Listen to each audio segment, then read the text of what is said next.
It is my honor to introduce the very talented, very beautiful Bryce Dallas Howard.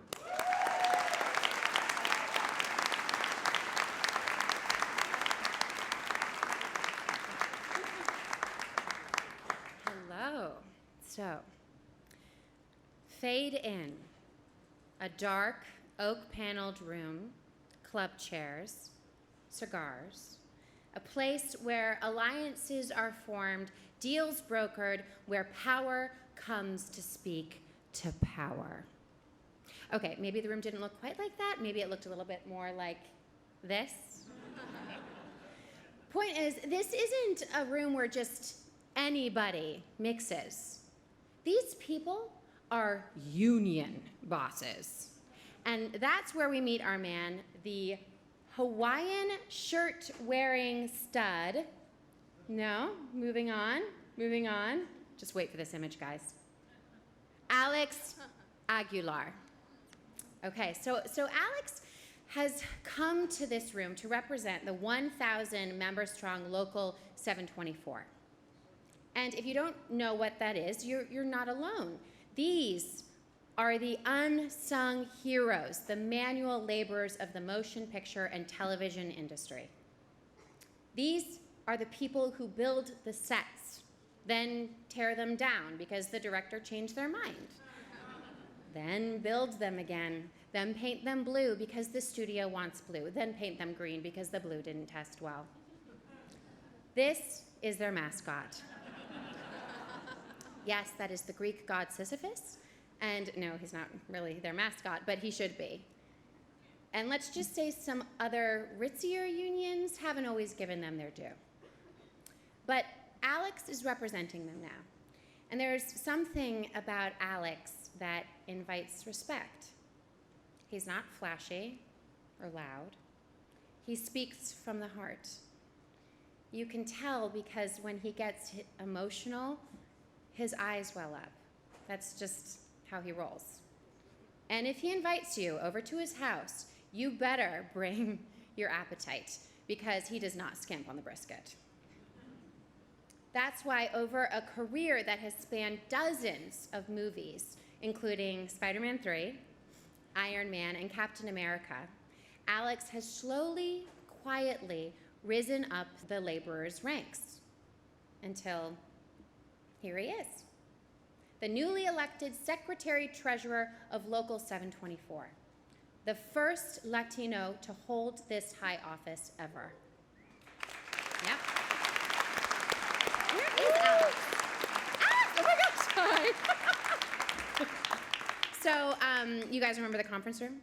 This one? The gathering of union bosses.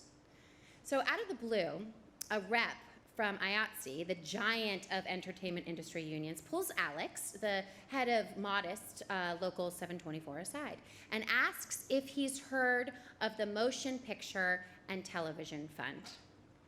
He explains they help people who've worked in film or TV who've become ill or have financial trouble, and they hold a fundraiser called A Day at the Races.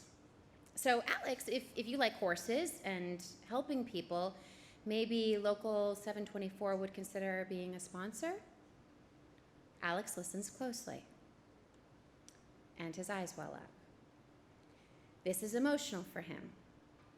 When he finally gathers himself, he tells the IATSE rep he likes horses and people, but that's not the only reason he's interested. You see, Alex was one of the people that MPTF helped. And off the stunned face of the IATSE rep, we flash back to Alex Aguilar, 10 years old. So, I know. Shortly after his parents immigrated here from Mexico, Alex's father worked at a car wash. His mother worked as a housekeeper. Let's just say money was tight. Alex remembers when someone got sick, it meant a trip to the free clinic. One time, Alex needed a doctor, and his mother didn't have enough money for their bus fare to get them to the clinic and back. So she gave him a choice. We'll take the bus there, or we'll ride it back. Alex chose back, So his mother pushed him the 8 miles to the clinic in a shopping cart. Why am I telling you this story? Because this is how Alex came to join Local 724. When Alex's father got a job as a union laborer at a film studio, Alex saw everything change. His mother was able to stop working as a housekeeper. They bought a house. And when someone got sick, they could drive to their own doctor in their own car. So when Alex turned 18, he chose to follow his father into the union. Alex worked hard and saved. He married his middle school sweetheart. They bought a house and started a family. Before they knew it, they had 2 beautiful children and a 3rd one on the way. Life was good. The year was 2007. Yes, the year the writers went on strike. Alex had just been hired onto a film that was ready to shoot until it wasn't. Turns out it needed rewrites. The studio sent Alex home for a couple of weeks till the strike was over. 4 months later, the strike was dragging on. The Aguilar's savings were gone. They were behind on their mortgage, and Anna couldn't work because she was on bed rest. Friends and family came by with groceries. Alex sold his car, but it wasn't enough. So there Alex was, setting up a crib for a baby that was coming any day, not knowing if he was even going to have a house. It was hard to believe after all the years working so hard on films how fast everything had gone wrong. That's when a friend mentioned MPTF. Alex called a social worker there, and the fund was able to give Alex and his family the money they needed to pay the mortgage and the utilities. This, for the Aguilars, was the difference between falling apart and getting by. Thankfully, Alex and his family survived the writer's strike. They kept the house and welcomed a baby girl, Angelina. Get ready.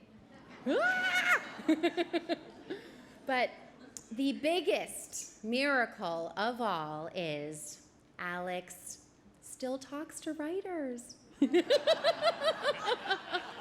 All thanks to MPTF.